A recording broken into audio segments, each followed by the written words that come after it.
வணக்கம். இங்கிலீஷில் உங்களுக்கு லாங் சென்டென்சஸ் எழுதணும்னு ஆசையா? இன்றைக்கி ஒரு எக்ஸாம்பிள் பார்க்கலாம். 4 சின்ன சென்டென்சஸ் சொல்ல போகிறேன். அந்த 4ஐயும் சேர்த்து நம்ம ஒரு லாங் சென்டென்ஸ் எழுத போகிறோம். அதுவும் வேர்ப் இருக்க மாதிரி ஒரு சிம்பிள் சென்டென்ஸ்.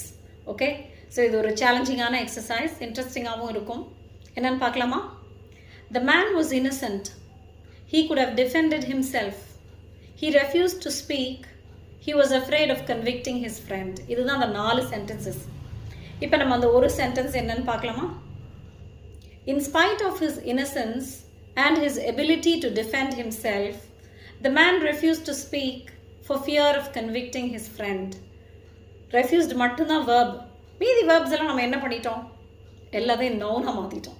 He was innocent-னு இருக்கிறப்ப innocence-னு மாற்றிட்டோம். He could have defended-னு இருந்ததை ability-னு noun-ஆ மாற்றிட்டோம். He was afraid-னு இருந்ததை இந்த was verb அங்கே வந்து நம்ம for fear of-னு சொல்லி fear-னு noun போட்டுட்டோம்.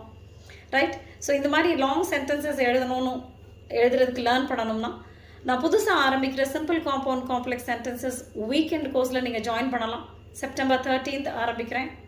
16 hours தான், ஒரு ஷார்ட் கோர்ஸ் தான்.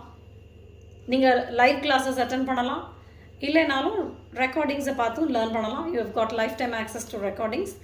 டீட்டெயில்ஸ்க்கு நீங்கள் இந்த நம்பருக்கு வாட்ஸ்அப் பண்ணுங்கள். தேங்க்யூ.